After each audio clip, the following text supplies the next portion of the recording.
May 1968, Nui Date Forward Operating Base.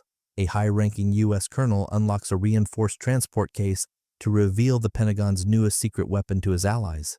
Inside sits the XM-2, a chemical detector worth millions of dollars, a miracle of engineering designed to smell the enemy from the sky. The Americans called it the future of warfare. The U.S. officers expected awe. Instead, a dirty, exhausted Australian SAS corporal, fresh from a 10-day silent patrol, stared at the buzzing machine, looked the colonel dead in the eye, and delivered a warning that silenced the entire command tent. "Sir, if your men take that thing into my jungle, I will shoot it myself before it gets us all killed." Why did the most lethal jungle fighters in Vietnam believe American technology was a death sentence? How is it possible that a billion-dollar sensor network, monitored by supercomputers in Thailand, was defeated by a plastic bucket of buffalo urine? While the U.S. Army relied on lights and sirens, the Australians were doing something the Pentagon called impossible, hunting the Viet Cong using nothing but their ears, their noses, and a pair of cheap tennis shoes.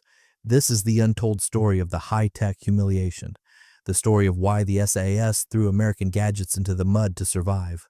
But to understand how the primitive defeated the advanced, we have to go back to the very first joint patrol, where the machine said safe, but the jungle said run.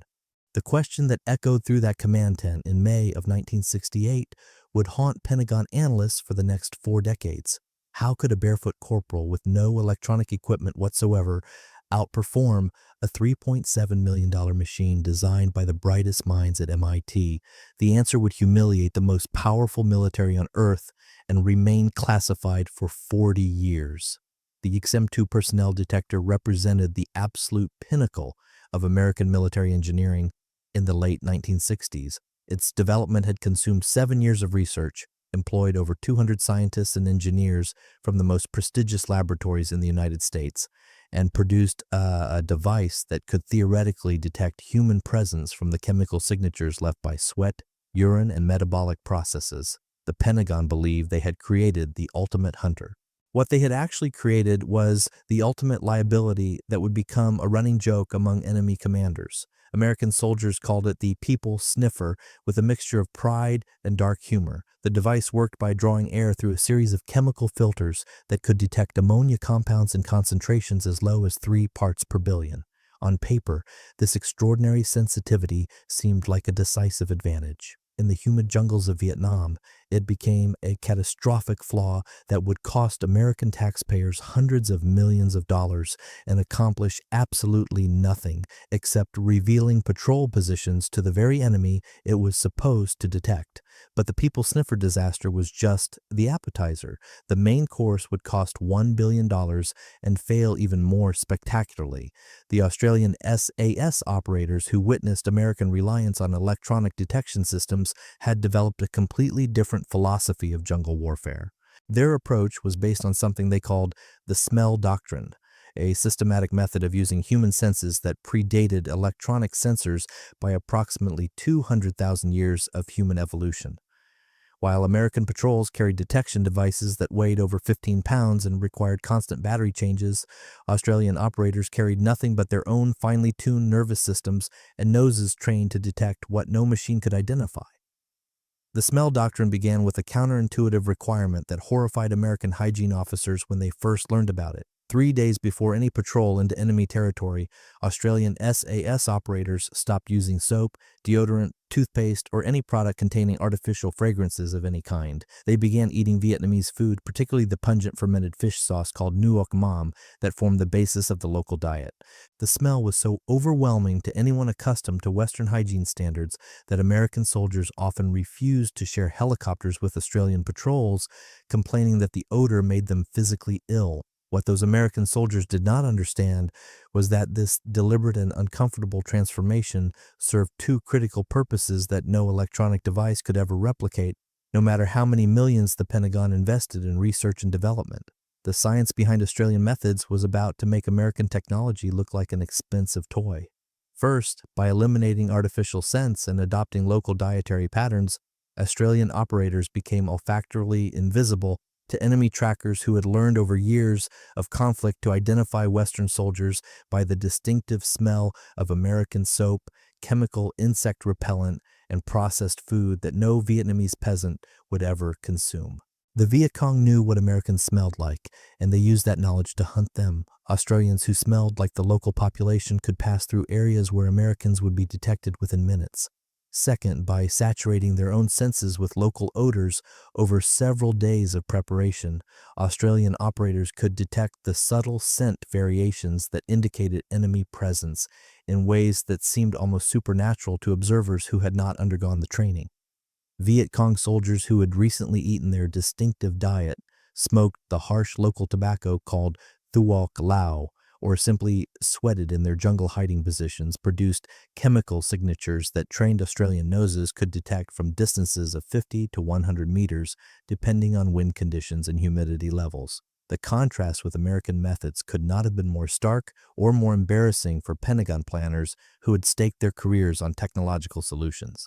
While American contractors worked around the clock to increase the sensitivity of electronic ammonia detectors, Australian instructors at their Jungle Warfare Training Center taught their operators to identify 7 distinct categories of jungle smell that indicated human activity, all without spending a single dollar on equipment. Fresh tobacco smoke from the local Vietnamese variety could be detected at 200 meters under favorable wind conditions. Cooked rice produced a distinctive starch odor detectable at 150 meters. Human waste improperly buried could betray a position from 300 meters away. Weapons cleaning oil had a sharp metallic signature that cut through jungle decay at 100 meters. None of these capabilities required batteries, maintenance contracts, or supply chains stretching back to factories in Connecticut. They required only weeks of training and the willingness to transform oneself into something that smelled like the enemy.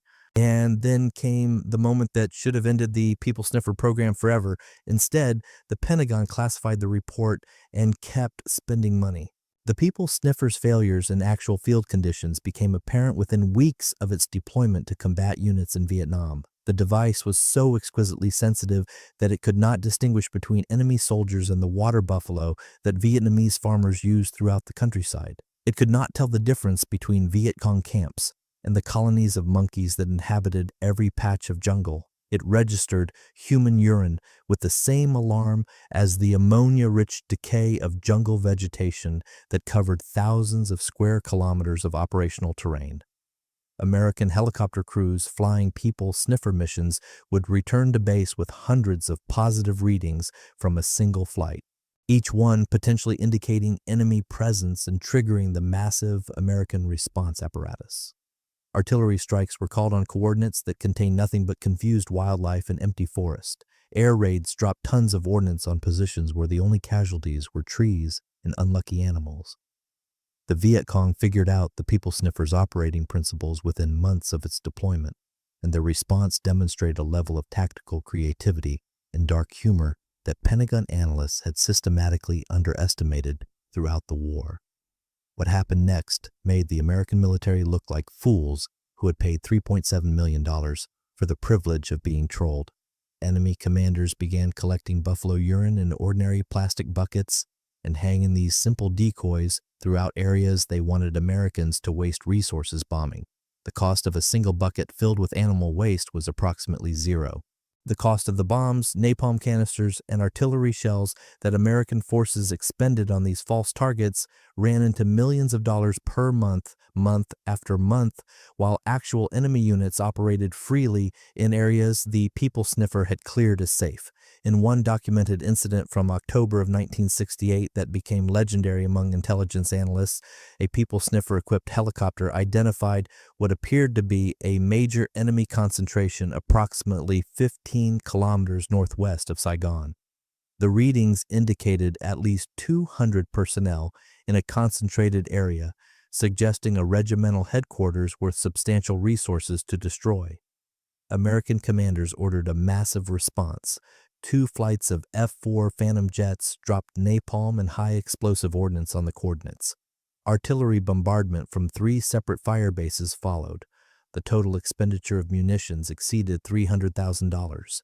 When ground troops reached the target area 2 days later, they found 47 plastic buckets containing buffalo urine hanging from trees. Nothing else, no bodies, No equipment, no evidence that any human being had been within kilometers of the position. The Viet Cong had spent approximately $20 to trigger $300,000 in American ordnance. But the financial waste was not even the worst part. The massive response had revealed American air assets, artillery positions, and command patterns to enemy observers watching from safe distances. $20 worth of buffalo urine had purchased intelligence worth millions. But here is what the Pentagon never wanted American taxpayers to know. The People Sniffer was not their most expensive failure, not even close. Australian commanders had rejected offers to integrate People Sniffer technology into their operations from the very beginning, citing what they diplomatically called fundamental doctrinal incompatibility. This careful language concealed a much blunter assessment that Australian operators expressed freely in their own conversations. The device was worse than useless because it encouraged exactly the kind of behavior that got soldiers sent home in body bags. It made noise that could be heard in the quiet jungle environment. It required attention that should be focused on the surrounding terrain. It created false confidence in readings that meant nothing, and most critically, it could not tell operators the one thing that actually mattered in jungle warfare, whether the enemy already knew they were there. The Australian approach to enemy detection relied on completely different assumptions about how jungle warfare functioned. Where American doctrine emphasized finding the enemy through technological means, Australian doctrine emphasized not being found while finding the enemy through human senses. This subtle distinction produced methods that appeared primitive to American observers, but achieved results that Pentagon analysts would eventually classify as secret rather than attempt to explain. The nose doctrine required soldiers to develop capabilities that seemed almost supernatural to those who had not undergone the intensive training program. Senior Australian operators claimed to smell the difference between a camp occupied within the last 6 hours and one abandoned for more than a day. They could detect whether enemy soldiers had bathed recently, indicating proximity to a water source. They could even identify whether enemy forces had recently received supplies from North Vietnam based on subtle differences in tobacco smoke. These claims seemed impossible to American liaison officers until they witnessed the system in operation. In one documented joint patrol, an Australian corporal stopped his entire team approximately 300 meters from a position that American electronic sensors had cleared as unoccupied just 30 minutes earlier. The corporal reported smelling fresh tobacco smoke and cooked rice carried on a light afternoon breeze. The Americans checked their People Sniffer readings and found nothing unusual. The patrol altered course based solely on the Australians' nose. They eventually located an enemy platoon of approximately 30 soldiers in a concealed position that they would have walked directly into if they had continued on their original route. The People Sniffer had detected nothing because wind direction carried ammonia signatures away from the sensor's intake path. The Australian corporal had cost the Pentagon $0. The People Sniffer had cost $3.7 million. The corporal found 30 enemy soldiers, the machine found buffalo urine, the People Sniffer cost millions. Project Igloo White cost $1 billion, and it failed even harder. Project Igloo White represented perhaps the most ambitious sensor program in military history up to that point. Beginning in 1967, the United States Air Force began seeding the Ho Chi Minh Trail with thousands of air-delivered sensors designed to detect enemy movement through dense vegetation. The program would eventually cost over $1 billion and accomplish almost nothing that could not have been achieved by trained human observers at a fraction of the cost. The Air-Delivered Seismic Intrusion Detector, designated ADSID, formed the backbone of the Igloo White network. These devices looked like oversized metal darts and were dropped from aircraft in patterns designed to cover major trail networks. When a sensor struck the ground, its tail section remained above the surface as a transmission antenna while the body buried itself in the soil. A sensitive seismograph inside detected ground vibrations, transmitting data to a massive IBM computer center at Nakhon Phanom Air Base in Thailand.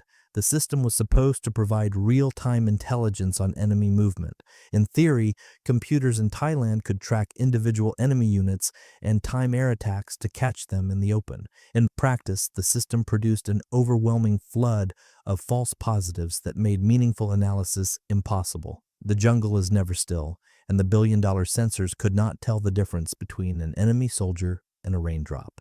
Every rainstorm triggered hundreds of sensors simultaneously. Falling branches produced signatures indistinguishable from footsteps. Animal movement created constant background noise that operators struggled desperately to filter. The computers could not solve a fundamental problem. The sensors detected vibration, not intent, and the jungle vibrated constantly. The result was a billion-dollar network that could detect elephants but missed enemy battalions. Australian SAS operators developed a technique called ghost stepping that made the entire system worthless against properly trained opponents. Instead of stepping forward and down normally, operators placed the foot forward while bearing weight on the rear leg, then slowly rolled their weight onto the forward foot over approximately 3 seconds. This eliminated the impact spike that seismic sensors were designed to detect. Moving 1 kilometer took over 4 hours instead of 30 minutes. The physical strain was exhausting, but Australian patrols moved through sensor-seeded terrain and showed nothing on monitors in Thailand. Operators assumed equipment malfunction. The reality was simpler.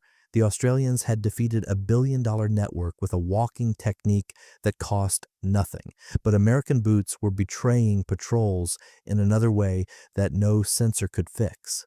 The American jungle boot featured the Panama sole, developed specifically for tropical warfare, with deep, aggressive treads designed to provide traction while allowing debris to fall away. What American designers had not considered was that these treads left perfect impressions in soft ground that any tracker could read like a book. The pattern was distinctive, unmistakably American, and revealed not only direction of travel, but also the number of soldiers in a patrol, their formation, and their approximate speed. An experienced Viet Cong tracker could examine a jungle boot print and determine whether the soldier was heavily loaded, tired, or injured. The boot that was supposed to protect American soldiers instead betrayed them at every step. Australian SAS operators identified this problem within weeks and developed a solution that horrified American supply officers. Many simply stopped wearing jungle boots entirely. The preferred footwear became the volley tennis shoe, a cheap Australian sneaker costing approximately $3 that had never been designed for military use. The volley featured a smooth rubber sole that left vague prints easily mistaken for Vietnamese sandal marks. It provided minimal protection against terrain hazards, but maximum protection against enemy trackers. In the first 6 months of Australian SAS operations, patrols using modified footwear reported enemy contact at rates approximately 40% lower than patrols using standard boots. Patrols that left American boot prints were found and attacked. Patrols that left ambiguous prints frequently passed through enemy territory without detection. The $3 tennis shoe outperformed the $40 jungle boot because Australian commanders understood something American supply chains could not comprehend. In jungle warfare, the best equipment was often the equipment that left no evidence of its passage. Everything described so far was theory and isolated incidents. The real test came in June of 1966 when 10 men walked into the jungle and only an Australian nose stood between them and 120 enemy soldiers waiting to end them. The first joint patrol between American Special Forces and Australian SAS operators occurred in the early monsoon season and would produce results that eventually reshaped American Special Operations Doctrine, but the Pentagon would spend years suppressing reports that revealed just how badly American methods had failed. The patrol consisted of 6 Australian SAS operators and 4 American Green Berets assigned as liaison observers. The mission was a 7-day reconnaissance of a suspected enemy supply depot approximately 25 kilometers northwest of Nui Dat, in terrain known to be heavily patrolled by Viet Cong main force units. The Australian patrol leader established rules that the Americans found difficult to accept. No voice communication except immediate emergency. All communication through hand signals and pre-arranged clicks transmitted by breaking squelch on radios.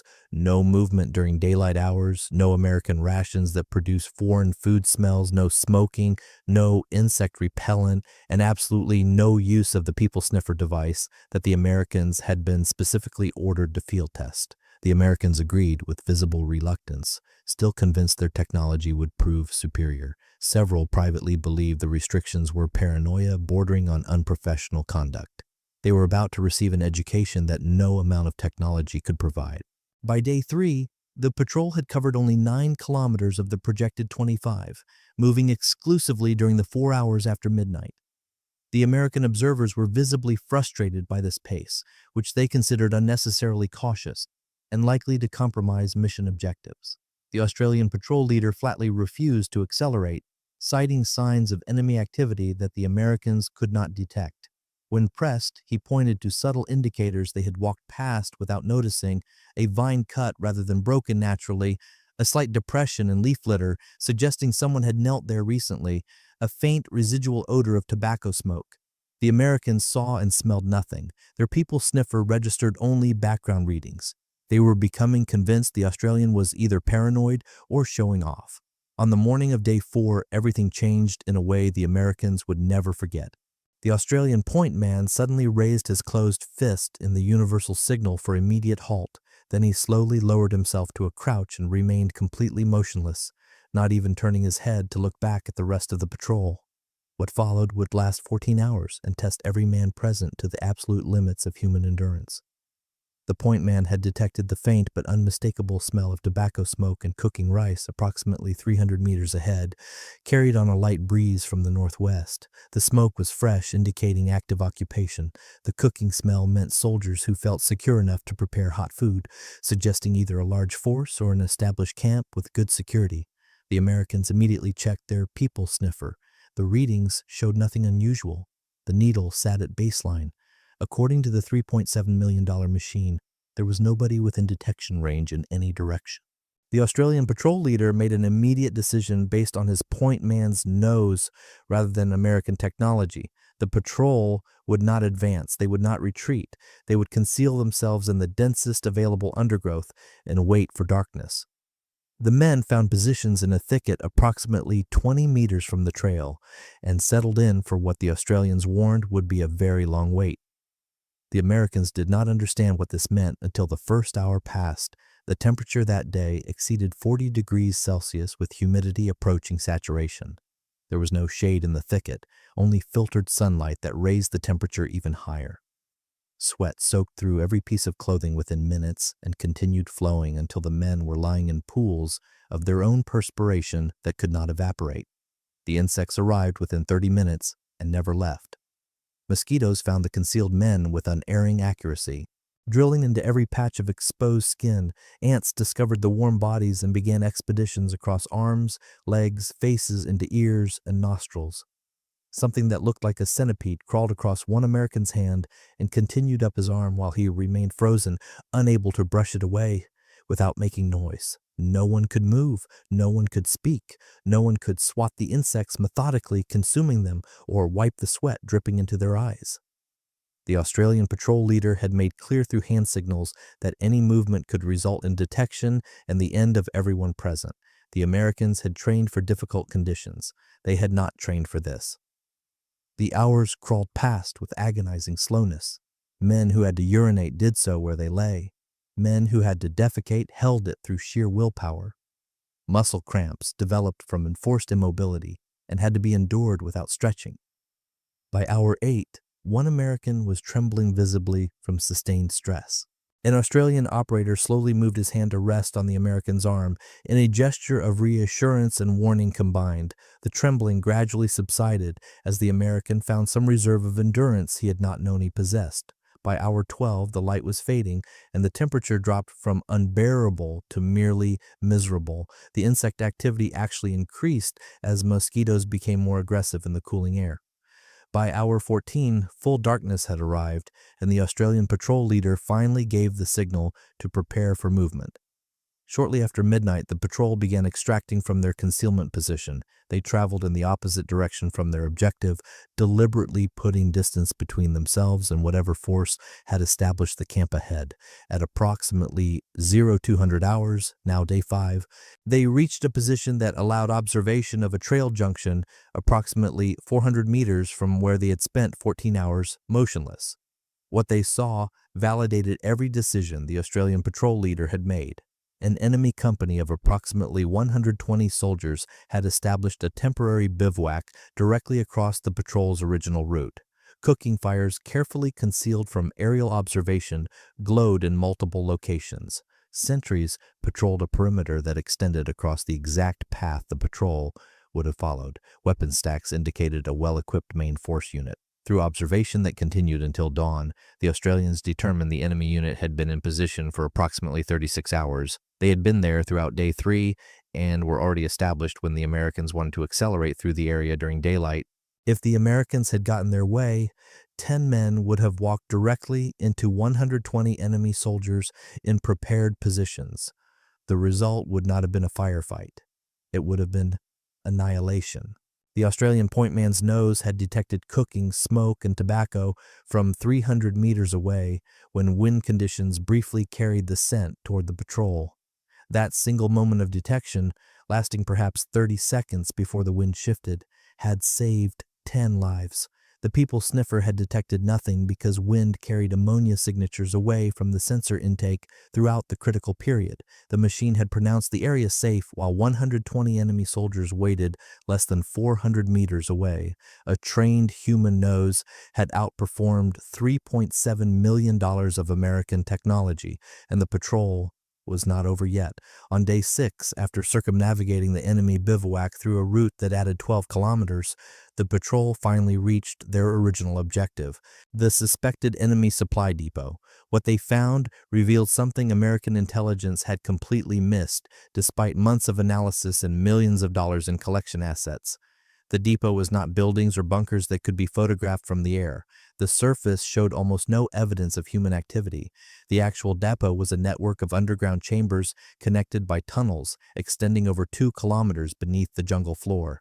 The Viet Cong had spent months constructing this facility, removing excavated soil in small quantities, concealing entrances beneath natural vegetation, creating infrastructure essentially invisible to every American detection method.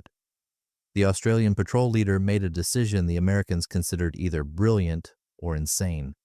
He proposed that 2 patrol members enter the tunnel system to document its extent and contents, while the remaining 8 established security above ground. The Americans immediately objected, citing the extreme danger of tunnel operations and complete lack of specialized equipment. The Australian response was simple. This was what they had been sent to find, and they would not leave without finding it. 2 operators prepared for tunnel entry. They stripped to minimal equipment: a suppressed pistol, a fighting knife, a red-filtered flashlight, and a miniature camera. They blackened exposed skin, removed their boots for quieter movement, and synchronized a time schedule with the security team. If they were not back within 8 hours, they were not coming back, and the patrol should extract without them. Then they descended into darkness through an entrance concealed beneath a rotting log. The 2 operators spent 7 hours underground, moving through passages sometimes too narrow to crawl through without scraping both shoulders on earthen walls. They navigated by touch as much as sight, using the flashlight only when absolutely necessary. They controlled their breathing to minimize sound in an environment where any noise traveled through earth and could alert enemy personnel. They documented storage chambers containing tons of rice, enough to feed a regiment for months. They found ammunition stockpiles, including mortar rounds and rocket-propelled grenades in quantities indicating the depot served as a major distribution point. They photographed medical supplies, including surgical instruments and antibiotics, suggesting treatment capabilities beyond simple first aid. Most significantly, they discovered a field hospital with surgical facilities that American intelligence had never suspected existed: operating tables, lighting powered by concealed generators, sterilization equipment, and recovery wards indicated sophisticated medical infrastructure that could treat serious casualties without evacuation to North Vietnam. The operators moved through approximately 1.3 kilometers of tunnels without encountering any enemy personnel, a result they attributed to timing their entry for the period when underground activity was lowest. When they emerged after 7 hours, both were covered in clay and bleeding from dozens of abrasions. They were dehydrated, exhausted, and shaking from sustained stress, but they carried intelligence that would reshape American understanding of enemy capabilities and enable operations that disrupted Viet Cong logistics for 6 months. The American observers transmitted a report that was classified immediately upon receipt. The report documented something Pentagon analysts found difficult to process. Australians had penetrated a major enemy installation using methods American Doctrine considered impossible without massive firepower. They had not been detected during approach because they moved like ghosts. They had not been detected during the 14-hour halt because they could remain motionless beyond American conception. They had not been detected during tunnel infiltration because they operated with minimum equipment and maximum human skill. They had succeeded because they operated like the enemy rather than like Americans. If the Australians were right, then much of what America had invested in Vietnam was not merely ineffective but actively counterproductive. The sensors revealed American positions. The radios announced American presence. The boots betrayed American patrols. The entire technological framework was failing, and the evidence was being buried because too many careers depended on continued belief that American technology would eventually prevail. But the Australian methods came with costs that rarely appeared in official reports. The men who returned from those patrols were not the same men who had departed, living for days in complete silence, unable to speak, even to companions within arm's reach, created enforced isolation that affected operators in ways that would only become apparent years later. The transformation required to become an effective jungle operator involved abandoning much of what civilization had developed over thousands of years. Personal hygiene sacrificed to eliminate scent, regular meals replaced with irregular consumption of local food, verbal communication eliminated for periods exceeding a week, the expectation of help suppressed because calling for assistance would compromise concealment. Veterans sometimes spoke of becoming something other than human during their patrols. They described entering a mental state where normal thoughts simply disappeared, replaced by continuous environmental assessment below conscious awareness. They could not explain how they knew an area was dangerous, only that the knowledge was there when needed. This transformation extracted a psychological price Australian society was not prepared to pay. Veterans returned with skills that had no civilian application and mental patterns that did not fit peacetime existence. The hyper-awareness that kept them alive became hypervigilance that made normal life impossible. The emotional suppression that allowed them to function became numbness that destroyed relationships.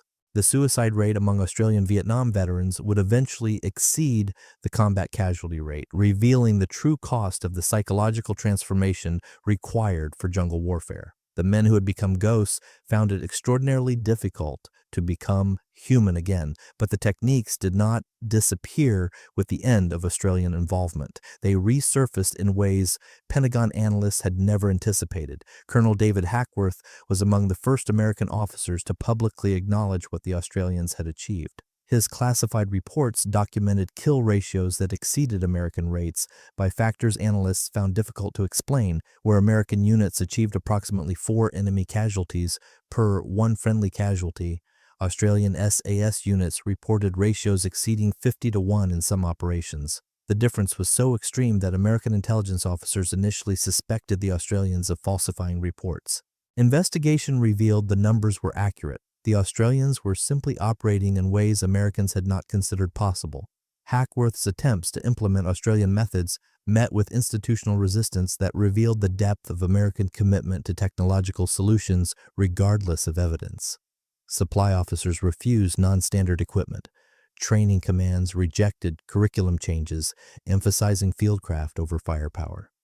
Personnel systems could not accommodate the extended selection periods Australian programs required. The American military-industrial complex had invested billions in technological approaches and was not prepared to abandon that investment because a handful of Australians achieved better results through methods that could not be patented, contracted, or manufactured in American factories.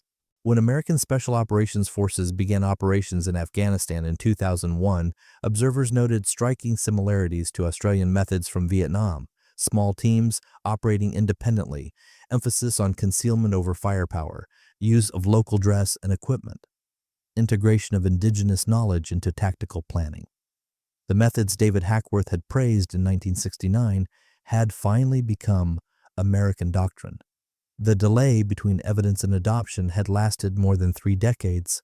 The methods that David Hackworth called revolutionary in 1969 finally became American doctrine in 2003, approximately 50,000 casualties too late.